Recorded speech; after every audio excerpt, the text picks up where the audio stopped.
ஓம் ஸ்ரீ வராகி தாயே போற்றி. என் அன்பு குழந்தையே, 2 நாளாவே உன்கிட்ட ஒரு முக்கியமான விஷயத்த சொல்லணும்னு தான் இந்த வராகி அம்மா காத்துக்கிட்டு இருக்கேன். இப்போதாவது நான் சொல்வதை கேட்க வந்து விட்டாய் அல்லவா? ஒரு மிக முக்கியமான செய்தியை தான் உன்கிட்ட சொல்ல போறேன். நீ செய்யும் செயலை உயர்த்தி உனக்கான பலனை அற்புதமாக அழகான பலனாக உன் கைகளில் சேர்க்கணும்னு நான் முடிவெடுத்துட்டேன். இப்போது நான் சொல்றதை கேட்டு உன் கடமை உணர்வோட பொறுமையா பொறுப்பா ஒவ்வொரு செயல்களையும் சிறப்பாக செஞ்சினா கண்டிப்பா உன் வாழ்க்கையில மிகப்பெரிய அளவுல வெற்றி வந்து சேரும் என் செல்லமே. உனக்கு துணையாக இந்த வராகி அம்மா இருக்கும்போது இனி எந்த விதத்திலும் நீ கஷ்டப்படவோ கவலைப்படவோ அவசியமே இருக்காது. உன்னுடைய பிரச்சனைகள் அனைத்துக்கும் 3 வகையான தீர்வுகள் தான் இருக்கு. ஒன்று, என்ன நடந்தாலும் அதை ஏத்துக்க பழகு. ஏத்துக்க முடியாத விஷயங்களை மாத்திக்க முயற்சி செய். மாத்தியவும் முடியல, ஏத்துக்கவும் முடியலனா அதை அப்படியே விட்டுவிடு என் செல்லமே. உன் வாழ்க்கை இத்தனை காலமாக இருளில் இருந்ததாலும் பிரச்சனைகளை அடுத்தடுத்து நீ சந்திச்சதாலும் தான் உனக்கு நிழலாக இருந்த இந்த வராகியம்மா இப்போது இருளாக இருக்கும் உன் கஷ்டங்களை விலக்கி வச்சு உன் வாழ்க்கையில ஒளியேற்றுறதுக்காகவே உன்னை தேடி வந்திருக்கேன். எத்தனையோ பேரை நீ நம்புன, எத்தனையோ பேர்கிட்ட அன்பா பாசமா இருந்த. ஆனா நீ அன்பும் பாசமும் வச்ச மனிதர்கள் எல்லாருமே உன் எதிர்பார்ப்பை பொய்யாக்கி உனக்கு ஏமாற்றத்தை மட்டும்தானே கொடுத்தாங்க. நீ வச்சிருக்க அன்பையும் பாசத்தையும் உணர்ந்து கொள்ளாத அந்த மனிதர்களுக்காக நீ ஒருபோதும் கவலைப்படாதே. இப்போது அனைத்தையும் உனக்கு சரி செஞ்சு தீய வழிகளிலிருந்து உன்னை மீட்டெடுத்து நல்வழியை காட்டி உன்னை நல்லபடியாக வாழ வைப்பதற்காக இந்த வராகி அம்மா நான் வந்துட்டேன் என் செல்லமே. நல்லது செய்யணும் நீ உண்மையிலேயே ஆசைப்பட்டினா உனக்கு ஓய்வு நேரம் கிடைக்கும் போது கூட அதிலும் ஏதாவது நல்ல செயல்களை செய்ய முயற்சி செய். உனக்கு கிடைச்சிருக்க சுதந்திரத்தை ஒருபோதும் தப்பா பயன்படுத்திடாதே.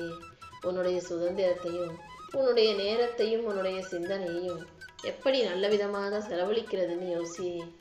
எல்லா லட்சியங்களிலும் உனக்கு வெற்றி கிடைக்கும்படியும் நல்லது நடக்கும்படியும் இந்த வராகியமா நான் பார்த்துக்கிறேன். இந்த உலகத்தில் இருக்கக்கூடிய மனிதர்கள் அவங்க அனுபவிக்கிற கஷ்டமும் வலியும் வேதனையும் ஒவ்வொருத்தரையும் ஒவ்வொரு விதமாக மாத்திருது. சில அப்பாவிகள் முரட்டுத்தனமாக மாறி போறாங்க. சில பேர் வாழ்க்கையில ரொம்ப கஷ்டப்பட்டு பக்குவப்பட்டு அமைதியா மௌனமான ஆளாக மாறி போறாங்க. இன்னும் ஒரு சிலர் ஞானம் பெற்றவர்களாக புத்திசாலித்தனம் உள்ளவர்களாக மாறி போறாங்க. என் செல்ல பிள்ளையான நீயும் வலியையும் வேதனையும் கடந்து புத்திசாலித்தனமாக பக்குவமுள்ள பொறுமையாக பிள்ளையாக மாறணும்னு நான் ஆசைப்படுறேன் என் செல்லமே. ஒரு மரம் ரொம்ப பெருசா இருக்குன்னு வச்சுக்குவோம். நீ மாடியில இருந்து வேடிக்கை பார்த்தீனா உனக்கு ஒரு உண்மை பெரிய வரும்.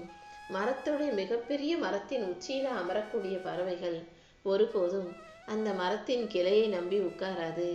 இவ்வளோ பெரிய உயரத்துல நம்ம நிக்கிறோமே, சப்போஸ் இந்த மரத்தோட கிளை முறிஞ்சிட்டாலும் நம்ம பறக்க தயாராக இருக்கணுன்ற நினைப்போட அந்த பறவை தன்னுடைய இறகுகளை தான் சமநிலைப்படுத்தி தான் மேல நம்பிக்கை வச்சு அந்த மரத்தின் உச்சியில உட்காரும். அதே போலதான் உன் வாழ்க்கையிலையும் எல்லா சூழல்களிலும் நீ யாரையும் எதையும் எதிர்பார்க்காம யாரு மேலையும் நம்பிக்கை வைக்காம உன்னை மட்டுமே நம்பி உன் வாழ்க்கைக்கான செயல்களை செய்ய பழகிக்கோ என் செல்லமே. எந்த அளவுக்கு நீ பொறுமையா இருக்கியோ அந்த அளவுக்கு உன்னால வாழ்க்கையில உயர்ந்த நிலைமையை அடைய முடியும். ஒரு பெரிய பாறையை வெட்டி அதுல ஒரு சிற்பத்தை, ஒரு சிலையை, ஒரு கோயிலை கட்டும் போது எந்த பாறை எந்த கல் ரொம்ப அடி வாங்குதோ அந்த கல்லை கடைசியா தெய்வமா வச்சு செய்வாங்க. முதல்ல உடைஞ்சு போற கல்லை எல்லாம் வாசல்ல படிக்கட்டாகவும் அந்த வாசலின் கோபுரமாகவும் அங்கிட்டும் இங்கிட்டும் பக்கத்துலயும் வைப்பாங்க. எந்த கல் ரொம்ப அடி வாங்கி அனைத்தையும் சமாளிச்சு தாங்கி நிற்கிதோ அது கடைசியில் தெய்வமாக மாறி கருவறையில் அமரும் அல்லவா? அதே போலதான் எந்த அளவுக்கு நீ உன் வாழ்க்கையில எல்லாத்தையும் சமாளிச்சு பொறுமையா கடந்து போறியோ அந்த அளவுக்கு உன்னால சிறப்பா சாதிச்சு ஜெயிச்சு நிக்க முடியுமென்னு சொல்லவே. இந்த வராகியம்மா உனக்காக தினமும் பல பாடங்களை கத்து கொடுத்துக்கிட்டே தான் இருக்கேன். எல்லாத்தையும் கற்று தெரிந்து கொண்டு தெளிவான பிள்ளையாக உன் வாழ்க்கையை நீ ஜெயிக்க தயாராகு. உண்மையான ஆனந்தங்கிறது வெளி உலகத்தில் கிடையாது, உன் மனசுக்குள்ளேயும் மன அமைதியிலையும் தான் இருக்கு. நீ ஜெயிக்கணும்னா எல்லா தோல்விகளையும் தாண்டி வாழ்க்கையில வெற்றி பெற தயாராகு. கஷ்டப்படுறதுக்கு வாழ்க்கையில ஒருபோதும் பயப்படக்கூடாது. கஷ்டப்படுறதுக்கு பயந்தினா கிடைச்ச வாழ்க்கையை தான் வாழ முடியும். பிடிச்ச வாழ்க்கையை வாழணும்னா கொஞ்சம் கஷ்டப்பட்டு எல்லாத்தையும் கடந்து வந்து தைரியமாக வாழ தயாராக இருக்கணும் என் செல்லமே. உன்னை சுத்தி நிறைய பேரு எப்படியாவது திட்டம் போட்டு உன்னை ஏமாத்தி சதி வேலை செஞ்சு உன்னை தோக்கடிக்கலாம் நினைச்சுக்கிட்டு இருக்கும்போது நீ அறிவாளித்தனமா புத்திசாலித்தனமா வேலை செஞ்சு உன்னுடைய உழைப்பை கொடுத்து நீ அவர்களையும் தாண்டி உயர்ந்து நல்ல நிலைமைக்கு வரணும் என் செல்லமே. இந்த வராகி அம்மாவின் துணையோட கண்டிப்பா நீ ஜெயிக்க தான் போற. உனக்கு எல்லாமுமாக இருக்கக்கூடிய நானே உன் வாழ்க்கையில நல்ல விஷயங்களை நிச்சயமா நடத்தி தரேன். எப்போதும் உன்னை பத்தி அடுத்தவங்களுக்கு புரிய வைக்க முயற்சி செய்யாதே. அதுக்கு பதிலா உனக்கு பிடிச்சது போல நீ வாழ்ந்துட்டு போய்கிட்டே இரு. உன் வாழ்க்கையில உனக்கு மகிழ்ச்சி உண்டாகும்படியும் எல்லாமே உனக்கு நல்லபடியாக நடக்கும்படியும் இந்த வராகியம்மா நான் பார்த்துக்கிறேன். நீ எல்லாத்துக்கும் அவசரப்பட்டுக்கிட்டே இருந்தீனா, எல்லாமே உடனே நடக்கணும்னு பதட்டப்பட்டுக்கிட்டே இருந்தீனா எப்போதும் சோர்வாகவே இருப்பாய் என் செல்லமே. அமைதியாக இரு. வாழ்க்கையை பொறுமையாக எதிர்கொள்ள கத்துக்கோ. அப்போதுதான் உன்னால சுறுசுறுப்பாக அனைத்தையும் சிறப்பாக செஞ்சு வாழ முடியும். கஷ்டங்களே தெரியாம என் பிள்ளைய கஷ்டப்படாம நல்லபடியா வளர்த்து ஆளாக்கி சுகமா சந்தோஷமா வாழ வைக்கணும்னு நீ ஆசைப்பட்டினா உன் பிள்ளை வளர்ந்து ஆளாகி பெரிய ஆளா வரும்போது எதிர்காலத்துல கஷ்டங்களையும் பிரச்சனைகளையும் சவால்களையும் எதிர்கொள்ள துணிவில்லாத கோழையாக மாறிவிடும் என் செல்லமே. நீ வாழும்போது கஷ்டப்படலையா? நீ வளரும்போது கஷ்டப்படலையா? எல்லா கஷ்டங்களையும் கடந்துதானே வந்திருக்க. அதனால தானே உனக்கு தைரியமும் துணிவும் சவால்களை பிரச்சனைகளை எதிர்கொள்ளும் துணிச்சலும் இருக்கு.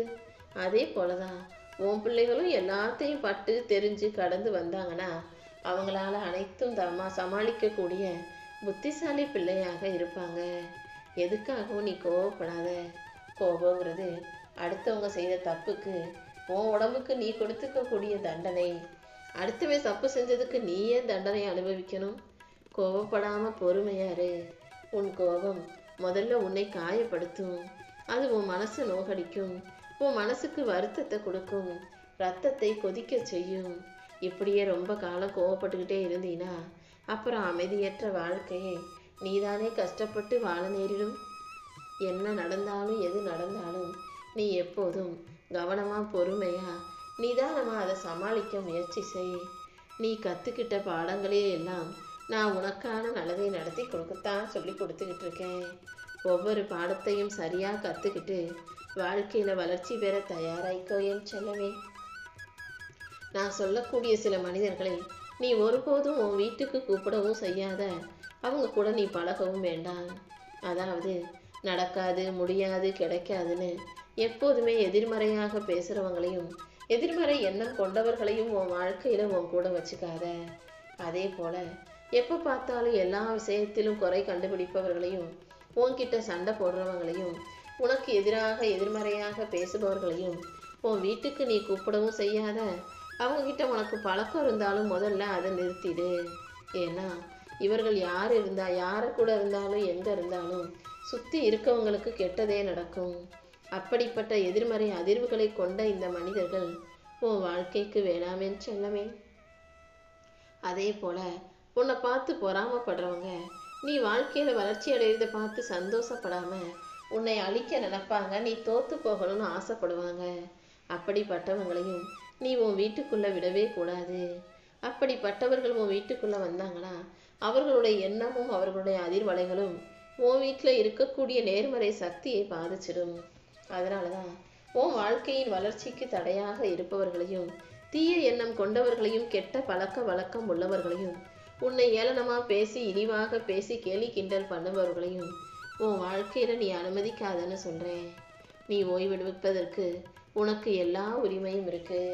சும்மா ஓடி ஓடி உழைச்சிக்கிட்டே இருக்காம குடும்பம் குட்டி பிள்ளைங்கள்னு அவங்களுக்காகவே கஷ்டப்பட்டு அவங்களுக்கு பிடிச்சதையே பார்த்து பார்த்து செஞ்சுக்கிட்டு இருக்காம உனக்காக நீ கொஞ்சம் ஓய்விடு.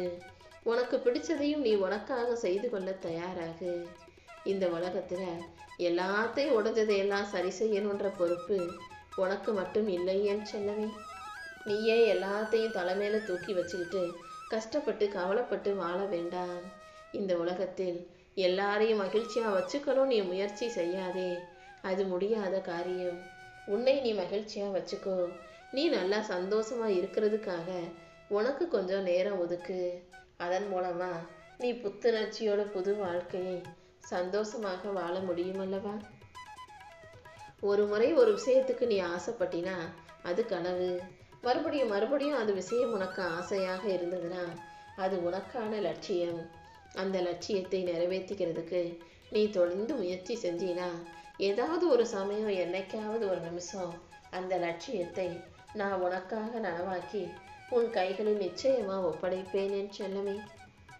நிறைய சம்பாதிக்கணும் நினைக்காம ஆசையை குறைவாக படுவது கூட மன அமைதிக்கு வழிவகுக்கும். அது வேணும், இது வேணும், அது வாங்கணும், இதை வாங்கணும், நிறைய சம்பாதிக்கணும், நிறைய செலவழிக்கணும்னு நினைக்காம செலவை குறைச்சிக்கிட்டு ஆசையை குறைச்சிக்கிட்டு எதிர்பார்ப்புகளையும் குறைச்சிக்கும் போது அது நிச்சயமா உனக்கு மன அமைதியையும் மகிழ்ச்சியும் கொடுக்கும் விஷயமாக இருக்கும் என் செல்லமே. உன் வாழ்க்கையிலேயே மிகப்பெரிய அற்புதமான உண்மையான பொக்கிஷம்னா அது நேரம், உன்னுடைய ஆரோக்கியம், அமைதியான மனசு, நிதானமான காலை பொழுது, எல்லாத்தையும் சந்தோஷமாக பயணம் செய்யும் பொறுமையான திறன்தான். குற்ற உணர்ச்சி இல்லாம நல்ல சந்தோஷமா ஓய்விடு. நிம்மதியா நல்லா தூங்கு. ஒவ்வொரு நாளையும் அமைதியான நாளாக வாழ தயாராகு. அர்த்தமுள்ள பேச்சுக்களை மட்டும் அடுத்தவங்க கிட்ட பேசு. வெளியிலேயே வாங்கி சாப்பிடணும்னு ஆசைப்படாம வீட்டில் சமைச்ச உணவுகளை சந்தோஷமாக சாப்பிடு. நீ நேசிக்கக்கூடிய மனிதர்களையும் உன்னை நேசிக்கும் மனிதர்களையும் உன் கூட நீ வச்சுக்கும் போது அதன் மூலமா உன் வாழ்க்கை அழகானதாக பொக்கிஷமானதாக இருக்கும் என் செல்லுமே. ஒரு மரத்துல இருக்கக்கூடிய இலைகள் கீழே உதிர்ந்து போறதுனால மரம் ஒன்றும் செத்து போயிடாது. மரம் எப்போதும் ஒரு குறிப்பிட்ட காலத்தில் வேண்டாத இலைகளை உதிர்த்து விட்டு புது இலைகளை தளிர்க்க வச்சு மறுபடியும் அது அழகான மரமாக காட்சியளிக்கும். அதே போலதான் நீயும் அவ்வப்போது தேவையற்ற விஷயங்களை உன் மனசிலிருந்தும் சிந்தனையிலிருந்தும் உதிர்த்து வச்சுட்டு தேவையான நல்ல விஷயங்களை சிந்தனை செஞ்சு உன் வாழ்க்கை பயணத்தை அழகான பயணமாக வாழ ஆரம்பி. இந்த உலகத்தில் உழைக்காமல் இருக்கக்கூடிய சில பேரை பார்த்தாலும் கவலையா இருக்கு. சில பேர் உழைச்சு கஷ்டப்பட்டுக்கிட்டு வாழ்க்கையை வாழாம கவலைப்பட்டுக்கிட்டே இருக்காங்க. அவங்கள பார்த்தாலும் எனக்கு வருத்தமாக தான் இருக்கு. நீ எப்பவுமே நல்லா உழைச்சு நல்லா முயற்சி செஞ்சு சம்பாதிக்கிறத வச்சு சந்தோஷமா வாழவும் கத்துக்கோ என் செல்லமே.